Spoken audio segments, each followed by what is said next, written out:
Yes, to continue with the same chapter number 14 depreciation. पहले जो आपको 5 सम्स दिए हुए थे उसमें कोई प्रॉब्लम आई तो पूछ लीजिए पहले, उसके बाद हम आगे चलते हैं। जिसने सम्स किए हैं वो 5 थे। कितने सम्स थे? 4। जो सम्स आपको होमवर्क दिया था उसमें आप पूछ, अदरवाइज हमने सम सारे डिस्कस कर लिए थे पहले, बट स्टिल आपने वो सम्स सॉल्व किए हुए हों और आपको प्रॉब्लम आई हुई हो, पहले वो पूछ लीजिए। बट मेक इट श्योर कि अगर आप कुछ पूछ रहे हो तो आपने पहले वो सम किया हुआ हो। आपने किया ना हुआ हो और आप पूछने लग पड़ो, ऐसे नहीं, है ना? क्योंकि जो डिस्कस करने वाला था हमने वो कर लिया। प्रॉब्लम तब आएगी जब आप करोगे। अगर आपने किया नहीं है तो प्रॉब्लम भी नहीं आएगी, फिर एग्जाम में आएगी, है ना? अगर करोगे तो अभी आ जाएगी, एग्जाम में नहीं आएगी। एक बार तो आनी है प्रॉब्लम, तो बेटर है कि अभी ले आओ, समझ करो, अभी प्रॉब्लम लेके आओ ताकि एग्जाम में प्रॉब्लम ना आए। ठीक है?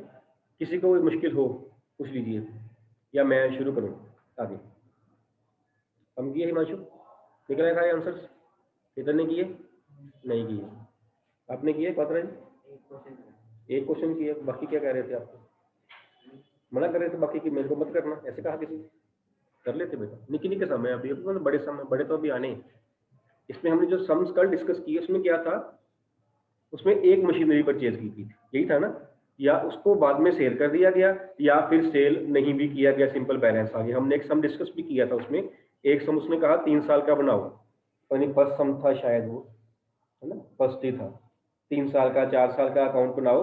उसने कहा सेल नहीं किया, उसने बैलेंस निकालना था, सेल की एंट्री नहीं करनी थी। लेकिन एग्जाम में बिना सेल वाला सम नहीं आएगा। जो एग्जाम में सम आएगा ना तो वो सिंगल मशीनरी वाला होगा, मशीनरीज भी, एसेट्स भी 2 3 4 होंगी और सेल भी हुई होगी, तब बनता है सम इसका। बिकॉज 6 या 8 मार्क्स में सम इसका आना इजिली, तो सिर्फ परचेज का सम आ जाए, आप डेप्रिशिएट करी जाओ, बैलेंस निकाली जाओ, इतना सिंपल नहीं आएगा। बट बाकी करने के लिए पहले सिंपल आना चाहिए। आज हम वो सम्स करेंगे जहां पे 2 मशीनरीज हो, मतलब एक से ज्यादा हो, 2 हो या 3। करें स्टार्ट? ठीक,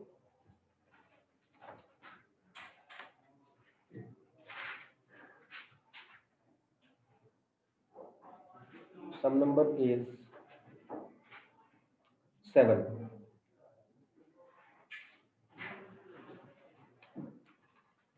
And which method we are discussing?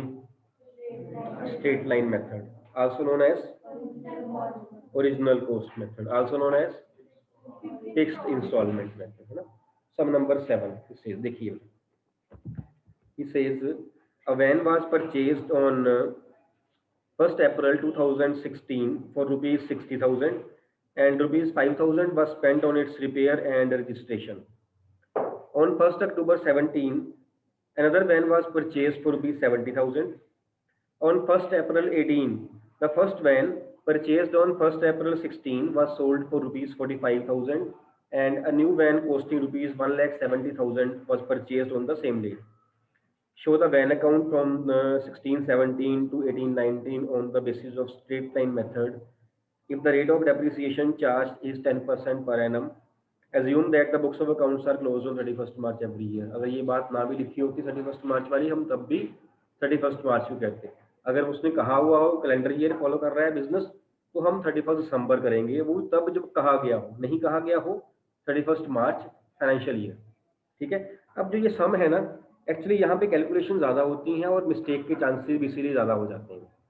ठीक है? अगर सम की समरी हमें समझ आ जाए कि सम की समरी में क्या है, और उस समरी को हम अगर अपनी नोटबुक पे लिख लें, तब हमें सम देखने की जरूरत नहीं पड़ेगी। क्योंकि हम हर पॉइंट के लिए, अब यहाँ उसने 3 साल का पूछा हुआ है, 1670 से लेकर 1819 तक 2 साल का पूछा हुआ है। 2 साल में बिजनेस ने क्या किया, हम 2 सालों के लिए हर पॉइंट पे जाके हम बार बार सम नहीं पढ़ सकते। And it is very much possible कि आप मिस्टेक कर जाओ कहीं डेट वगैरह की, और एक बार ही कहीं डेट की मिस्टेक होगी, सारा सम गलत हो जाएगा। ठीक है? तो जैसे मैं करता होता हूँ, मैं एक समरी बना देता होता हूँ सम की, सो दैट कि हम बुक ना देखनी पड़े दोबारा। हमारे पास ईयर टू ईयर हर साल बिजनेस ने क्या किया, परचेज की है या सेल की है या कुछ नहीं किया, हमारे पास वो डाटा हो, जैसे हमने कल भी किया था, हमारे पास वो चीज़ होनी चाहिए। It is very particularly helpful in a case when there are more than one machineries. वहाँ तो बहुत ही हेल्पफुल है। अगर एक मशीनरी परचेज सेल की गई है तब तो उसकी जरूरत भी पड़ेगी समरी की। Summary is helpful when more machineries are there. ठीक है? समरी कैसे है, ये है समरी। इसके मार्क्स नहीं मिलने हैं भैया, मार्क्स मत एक्सपेक्ट करना, ये तो आपका सम इजी कर देगी।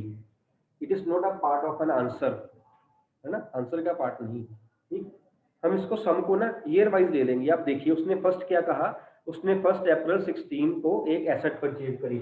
हम यहाँ लिखेंगे 1 अप्रैल 16 को वैन परचेज करी, वैन 1 परचेज वाले कॉलम में लिख लिया, ये परचेज कॉलम है, ये सेल कॉलम है, वो लिख लिया। और वैन की वैल्यू क्या थी, 65,000, 60 नहीं 65, बिकॉज 5,000 रिपेयर के जो हैं वो कैपिटल एक्सपेंडिचर इसी में ऐड होने हैं।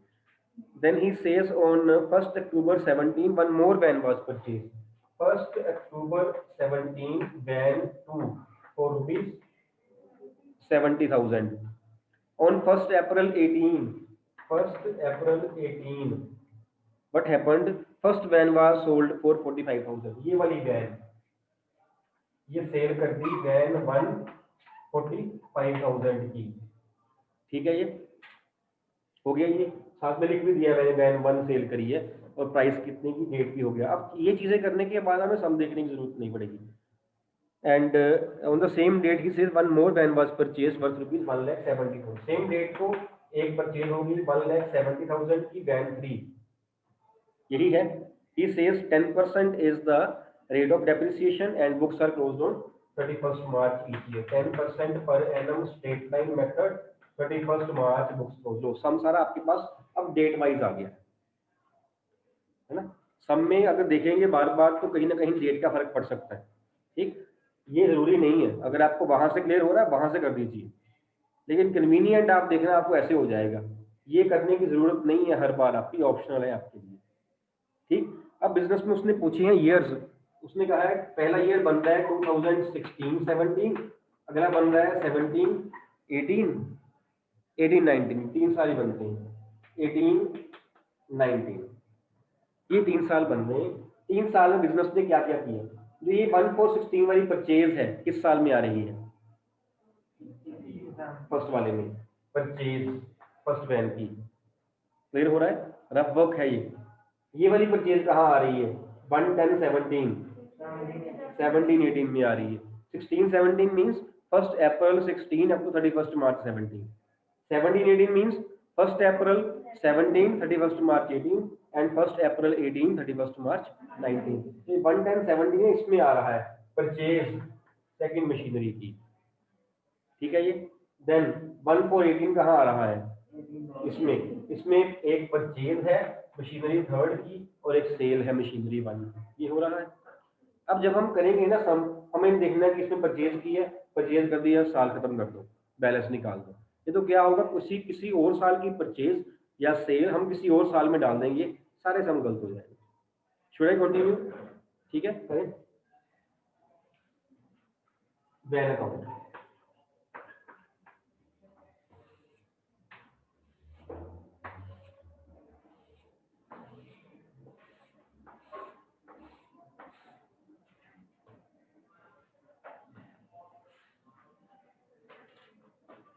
वो कॉलम्स आपके सेम है।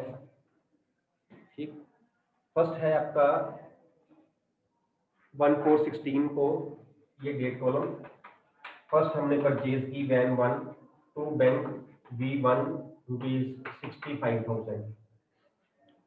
इस साल बिजनेस ने क्या किया, आप देखिए, हमने समरी निकाल के लिख दिया है कि यहाँ परचेज ही की थी, हमें अब सम बढ़ने की जरूरत नहीं है ना। नहीं तो हम ये देखते कि यार कहीं परचेज तो नहीं करी, कुछ और तो नहीं किया, हर साल हम सम पढ़ते। अब पढ़ने की जरूरत नहीं, समरी निकाल लें, इस साल में सिर्फ एक परचेज है, एक परचेज है। अब हम क्या करेंगे, ईयर एंड पे जाके इसको डेप्रीशिएट बैलेंस निकालेंगे, बैलेंस से पहले डेप्रीशिएट कर देंगे। ईयर एंड डेट कौन सी बनती है, 31st March 17, bye depreciation van 1 कितने पर रुपीज बनेंगे, 10% है तो 6500, और इसका हम बैलेंस निकाल देंगे। बैलेंस इसका आ जाएगा 58,500। लो जी, एक साल खत्म हो गया। ठीक है, सेकंड ईयर स्टार्ट करने से पहले क्या करेंगे, फर्स्ट आइटम क्या रहेगी सेकंड ईयर में, ओपनिंग बैलेंसेस पहले 1/4/17 टू बैलेंस ब्रोट डाउन 58,500। ठीक है, अब सेकेंड ईयर में क्या किया है बिजनेस ने, यहाँ से देखिए, परचेज की है सेकंड मशीनरी की। कब की है वो? 1 अक्टूबर 17 टू बैंक वैन टू ₹70,000। ये भी ठीक है। और कुछ किया बिजनेस ने इस साल? नहीं किया। क्या करेंगे फिर? अब ईयर एंड पे जाएंगे, डेप्रिशिएट करेंगे, बैलेंस निकाल देंगे। ईयर एंड कब हो रहा है इसका? 31 मार्च 18 को बाय डेप्रिसिएशन। अब दोनों का निकाला जाएगा, वैन 1 वैन 2। इसलिए मैं यहाँ V1 V1 V2 ये लिख रहा हूँ। हमें चल जाए पता कि हमने जो वैन फर्स्ट की बात कर रहे हैं, या सेकंड की बात कर रहे हैं, थर्ड की बात कर रहे हैं।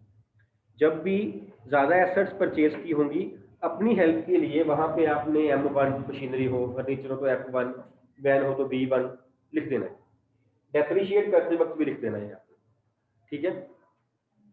ये V1 की डेप्रिसिएशन कितनी बनेगी? Method is original cost method, but will the amount of depreciation of V1 6500 because 10% will be calculated on original cost only.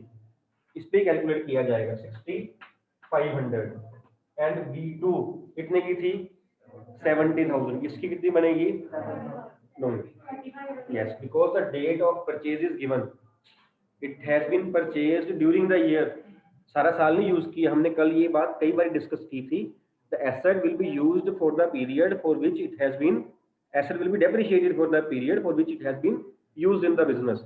अब जो ये परचेज की हमने वो 1/4 को नहीं करी, 1/7 को की है। पर्टिकुलरली आपने परचेज वाले ईयर में और सेल वाले ईयर में देखना है, बाकी तो हमने सारा साल यूज की होगी ऐसा, है ना। कि परचेज करते वक्त कहीं लेट परचेज तो नहीं की थी, कम तो नहीं यूज करी। सेल करते वक्त कहीं पहले तो नहीं सेल कर दी साल खत्म होने से, कम तो नहीं यूज करी। अगर कम यूज की है तो कम अमाउंट डेप्रिशिएट रहेगी। देन हम उसको पर मंथ के हिसाब से, जितने मंथ्स का वो होगा उसके हिसाब से हम डेप्रिशिएट करेंगे। जब 70,000 को हम डेप्रिशिएट करेंगे from this date 1/10/17 up to 31 March 18, ये 6 मंथ्स बनते हैं। 6 मंथ्स की डेप्रिशिएशन लगाएंगे, V2 बन जाएगी आपकी 3500। 70,000 का 10%, 6 मंथ्स का 3500। और फिर हम उसकी बैलेंस भी निकाल देंगे। बैलेंस निकालेंगे, इसका टोटल बन रहा है 128,500, इसका बन रहा है 10,000, तो 118,500 जो है ये आपका एसेट की वैल्यू आ जाएगी सेकेंड ईयर। सेकेंड ईयर में किसी को प्रॉब्लम है तो पूछ लीजिए अभी तक, क्योंकि थर्ड ईयर में फिर सेल आ जाएगी। पहले साल एक एसेट परचेज करी, डेप्रिशिएट किया, बैलेंस निकाल दिया। पहले साल की एंड में this was the value of vans in hand, actually van not vans, हमारे पास थी ही एक वैन। सेकेंड ईयर हमने एक और परचेज कर ली, एट द एंड डेप्रिशिएट करके जब बैलेंस निकाला तो 1,18,500 is the balance of vans in hand and business is having 2 vans. ठीक है, दोनों वैनों की मिला के ये वैल्यू है। अगर कोई पूछे कि वैन 1 की कितनी वैल्यू है, तो वैन 1 की इस वैल्यू में से ये वाली वैल्यू माइनस कर दी है, कितनी बनेगी? 52,000। अगर कहे वैन 2 की वैल्यू कितनी है, 70 में से 35 माइनस कर दो, 66,500 आ जाएगी। और टोटल वैल्यू कितनी है वैन जो हमारे पास है, तो 118,500। Am I clear? ठीक है, यहाँ कोई डाउट है किसी को? यस बेटा, अलग भी लिख सकते हैं। अलग लिखना यहाँ ज्यादा वायबल नहीं है। जब अलग मैं करवाऊंगा ना, दूसरे मेथड में करेंगे, यहाँ चलेगा, यहाँ इसके बिना भी चल सकता है ना। अलग भी लिख दोगे तो कोई ऐसी बात नहीं है। अलग लिखने से ये होगा कि टाइम ज्यादा कंज्यूम होगा, और अगले मेथड में जाके मैं लिखवाऊंगी अलग अलग, क्योंकि वहां में वैल्यू चाहिए अलग अलग, इसलिए। ठीक है, दिस इज 118,500 टोटल आ गया। इसके बाद थर्ड ईयर, यस तमन्ना। सर V2 कैसे आया V2 डेप्रिसिएशन साइड? 70,000 की वैल्यू, डेप्रिशिएट कैसे किया इसको? सर इस साइड 3500 कैसे आया? हाँ जी, 70,000 10% 6 मंथ्स। 6 months इसलिए because purchase has been done on 1/10/17 and we are depreciating it on 31st March 18। अगर आप 1 अक्टूबर से लेकर 31 मार्च तक काउंट करो, नंबर ऑफ मंथ 6 बनते हैं, अक्टूबर, नवंबर, दिसंबर, जनवरी, फरवरी, मार्च। ठीक है, 6 मंथ ऐसे आया। देन थर्ड ईयर इज 1/4/18 और पहले हम बैलेंस लिखेंगे इसका 118,500। ओपनिंग बैलेंस आ गया 1/7 12, ये 10,000 है ना, सही नहीं किया माइनस, मैं बैलेंस निकाल रहा हूँ। बैलेंस मतलब इसको माइनस ये टोटल ही लिखा है मैंने, टोटल किया आपने कितना आ रहा है। जब बैलेंस करोगे ये माइनस नहीं करोगे बीच में से 65 एंड 35 10,000 128 यहाँ टोटल लिखना है आपने 128 500 माइनस ये credit side 10,000 118 500। Am I clear and am I right? ऐसे ही है ना, ये बैलेंस निकला है। कैश बुक का बैलेंस निकालते थे, बैलेंस कैसे निकालते थे, debit side credit side minus करके, है ना। यहाँ भी ऐसे ही किया, डेबिट से प्लस करी 128 बना, क्रेडिट प्लस करी 10 बना, माइनस कर दिया 185। बैलेंस, बैलेंस मीन्स दोनों का डिफरेंस, ठीक। देन थर्ड ईयर में हमने क्या क्या किया, एक परचेज करी एक सेल करी। पहले बिकॉज डेट सेम है तो पहले परचेज की एंट्री डाल लें, वैन 3 रुपीज 1,70,000 परचेज का हमारा काम ओवर हो गया। अब हम सेल करेंगे, सेल की डेट है 1/4/18। अब जब 1/4/18 डेट है, मैंने कल भी ये कहा था सेल करने से पहले हम क्या करते हैं, डेप्रिशिएट, लेकिन यहाँ नहीं करेंगे, क्यों? यस, क्योंकि जो डेट है वो 1/4/18 है, इस साल यूज ही नहीं करी एसेट। आप देखिए ओपनिंग बैलेंस का क्या किस दिन का है, 1/4/18 का, किस दिन सेल कर रहे हैं, 1/4/18। यहाँ तक तो डेप्रिशिएट हो ही चुकी है वैन 1। अगर यहाँ हमने एसेट को यूज किया होता इस साल तब इसको डेप्रिशिएट करते। अगर भाई ये पॉइंट है, आपने डेप्रिशिएट जरूर करना है, लेकिन करना कब है, जब यूज किया हो। एसेट को तो यूज ही नहीं किया तो यहाँ पे डेप्रिसिएशन नहीं होगी, यहाँ पे सीधी सेल की एंट्री बन जाएगी। सेल की एंट्री कहाँ आती है, क्रेडिट साइड। हमने ये कल भी डिस्कस किया था, decrease in asset is credited, credit side पे आएगा, इंक्रीज इज डेबिटेड, क्योंकि एसेट है वो।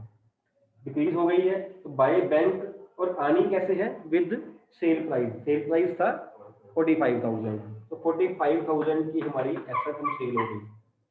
सेल करते वक्त तीन बातें, पहली बात कौन सी, एसेट को डेप्रिशिएट किया जाएगा, यहाँ नहीं होगा। सेकंड बात, उसको सेल कर देंगे। थर्ड क्या है, लॉस या प्रॉफिट निकालेंगे।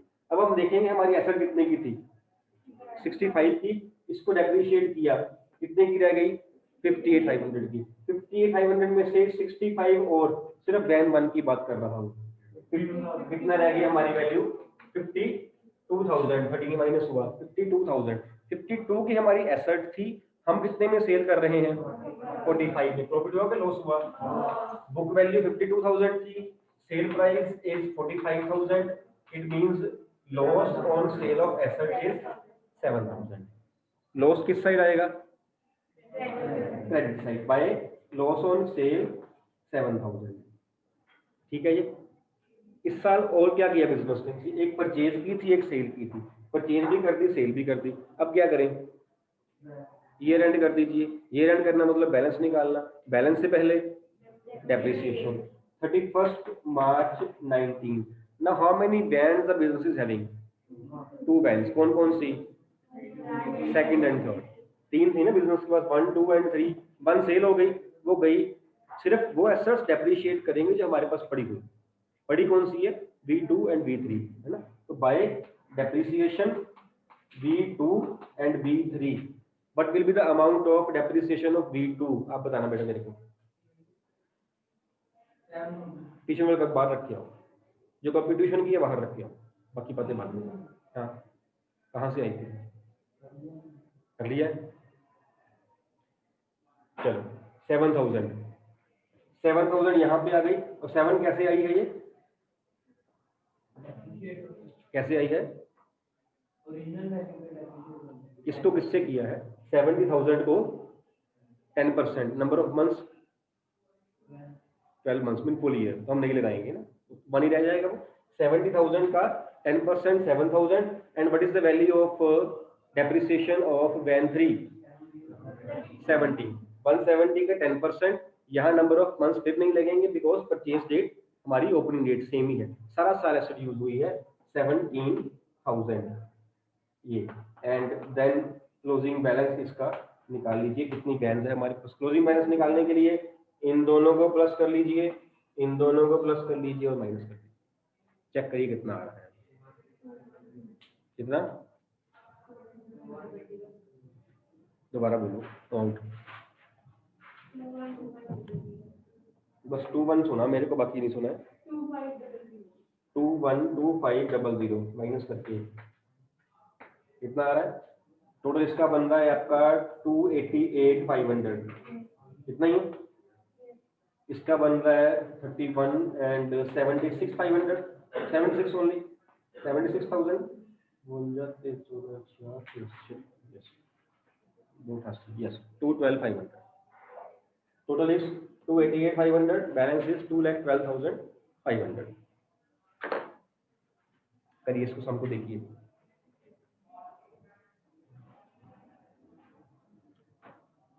जो सम क्लास में हो रहे हैं आपने क्लास में ही करने हैं। कोई कॉपी और अगर आपके पास है कोई भी, वो यहाँ स्कूल ही लेके आए, और जब क्लास में आप आ गए हो तो जो मैं करवा रहा हूँ सम आपने वो करना है ना। अगर पहले हमने किया हुआ कॉपी लेके हम क्लास में आ गए, there is no fun of coming in the class then. ठीक, चाहे आपने वो सम पहले 2 बार भी किया हुआ, स्टिल आप क्लास में हो, आप थर्ड टाइम भी करोगे उसे, क्योंकि यहाँ करवाया जा रहा है।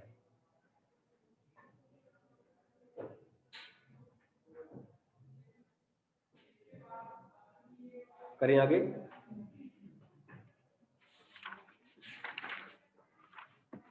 तमन्ना,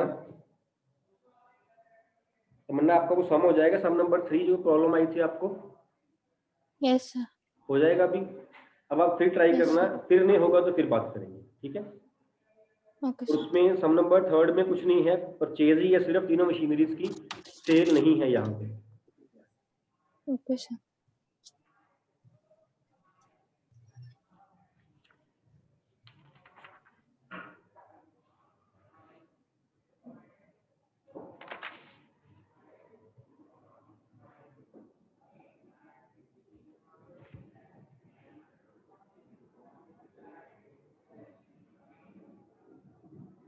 करें आगे।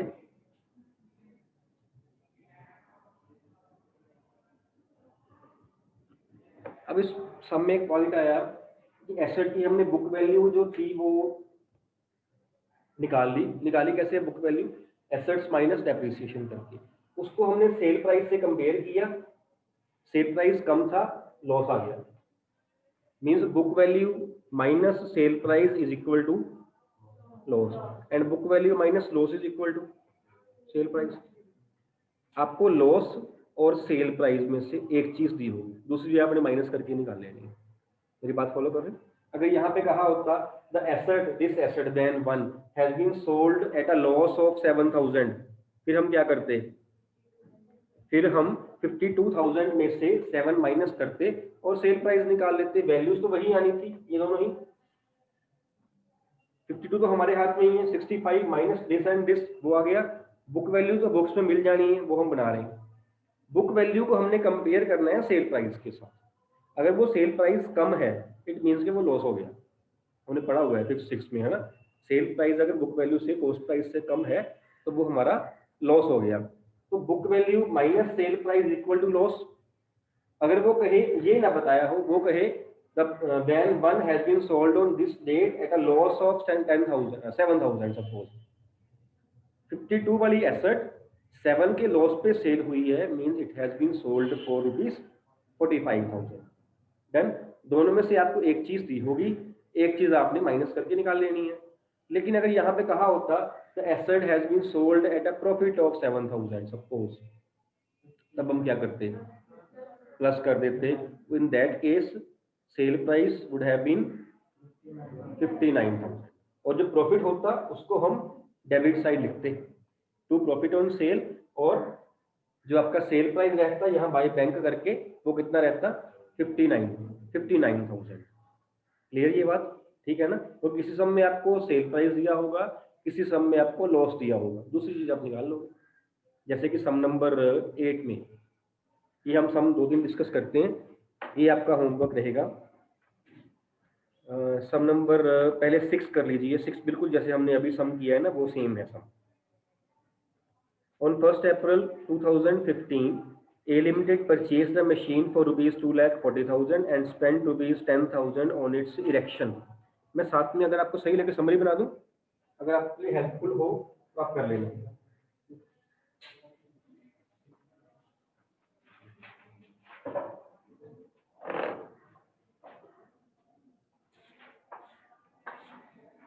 He says on 1st April 15, sum number 6 है ये, 1st April 15 purchased the machinery for 240 and 10,000 on its erection, means 2,50,000 M1.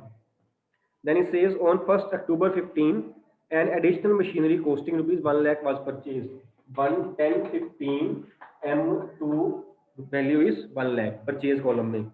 Then he says on 1st October 17 the machine purchased on 1st April 15 was sold for 143,000 on 1/10/17. Machinery purchased on 1st April 15, ये वाली machinery M2 has been sold for rupees 1,43,000, and on the same date one more machinery was purchased at a cost of rupees 2 lakh. This is M3. Same sum है, सिर्फ values change की गई है. लेकिन यहाँ पे जो एक और पॉइंट है जो आपने देखना है, डेट ऑफ सेल इज 1/10/17. यहाँ पे डेट ऑफ सेल क्या थी 1/4/18, सेम डे ही सेल कर दिया गया था, इसलिए एसेट को डेप्रिशिएट नहीं किया गया.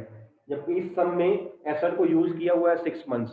जब हम सेल करेंगे पहले एसेट को डेप्रिशिएट भी करेंगे, उसके बाद हम सेल करेंगे. ठीक. And he says rate of depreciation is 5% पर annum, straight line method. And books of accounts का नहीं बताया हुआ है, 31 मार्च की क्लोज हो रही है. सेम 3 साल का संबंध है.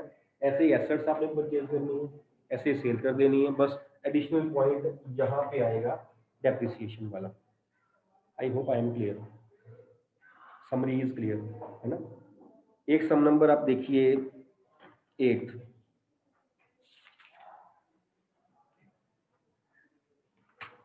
सम. He says on 1st April 15 Star Limited purchased 5 machines for rupees 60,000 each. 60,000 each means total value of machinery is 3 lakh. On 1st April 17, one of the machines was sold at a loss of rupees 8,000. अब यहाँ पे आपने क्या करना है, जो उसने 5 machine purchase करी हुई है ना, उसमें से जो मशीन उसने सेल कर ली है उसको अलग पहले ही गिन लेना है. उसके बाद उसने देखिए एक और मशीन उसने सेल करी. नेक्स्ट लाइन में लिखा है ना, on 1st July 18 second machine was sold at loss of 12,500. उसने 5 मशीनरीज जो थी वो करी थी ना परचेज, 5 में से उसने एक सेल कर दी, दूसरी भी सेल कर दी, बाकी 3 रख ली. या तो हम ऐसा करते, हम गिने M1, M2, M3, M4, M5, सम बहुत लंबा हो जाएगा. एक्चुअली में मशीनरी एक ही है ये ना, 5 मशीनरीज का पार्ट. लेकिन हम ये कर सकते हैं, जो एसेट हम सेल कर रहे हैं उसको अलग गिन लें, बजाय कि बाद में हम माइनस करते रहें. हम गिने M1 60,000 की, M2 60,000 की, M3 1,80,000 की, बिकॉज ये मशीनरी हमारे पास ही रही है. अगर आप उसको 3 लाख रुपीज इकट्ठा भी कर लोगे ना, आंसर को फर्क नहीं पड़ेगा, आपकी कैलकुलेशंस बढ़ जाएंगी. सोल्ड मशीनरी को पहले ही अलग ले लो. जब आप यहाँ लिखोगे ना to bank M1 60,000, M2 60,000, M3 180, because last वाली 3 मशीनरीज उसने सेल नहीं करी है. जो सेल की मशीनरीज है वो पहले ही अलग ले लो. मैंने पहले भी कहा है, अगर आप 3 लाख भी ले लोगे ना, आप उसको बोलोगे M1 3 लाख रुपीज, तब भी चलेगा. आपकी कैलकुलेशन जब सेल करनी है तब बढ़ जानी है. आप M1, M2, M3, M4, M5 60 each ऐसे भी ले लोगे तब भी आंसर वही आएगा, सम लंबा हो जाएगा. आपने क्या करना है, पूरे ग्रुप ऑफ मशीनरी से वो मशीनरी पार्ट ही अलग कैलकुलेट कर लो जो सेल किया जा रहा है, उससे आपकी वैल्यू अलग अलग पहले ही आ जाएंगी. जैसे यहाँ आ रही थी ना, आपके लिए ईयर ऑफ सेल में जाके कैलकुलेट करना इजी हो जाएगा. अदरवाइज जिस मेथड से आप कर रहे हो सारे मेथड्स ठीक रहेंगे, बस ये कि ऐसे करके आपकी जो कैलकुलेशंस है वो कम हो जाएंगी. ठीक है. देन ही says a new machinery was purchased for rupees 1 lakh on 1st October 18. एक उसने और परचेज कर ली machinery. This will be machinery 4. अगर आप इस हिसाब से सम करते हो, M1 sold, M2 sold, M3 retained, 3 machineries का क्लब करके उसको, एंड M4 उसको कहता है कि 1 लाख रुपए की purchase on 1st October 18 and prepare machinery account for 4 years assuming accounts are closed on 31st March each year and depreciation is charged at 10% per annum as per straight line method. बाकी सारा कुछ same है, सिर्फ यहाँ आपने grouping अलग अलग करनी है to make the calculations easy. ठीक है. अगर नहीं होगा सम तो हम डिस्कस करेंगे. ये आपका सम नंबर 6 and 8, ये आपका होमवर्क रहेगा।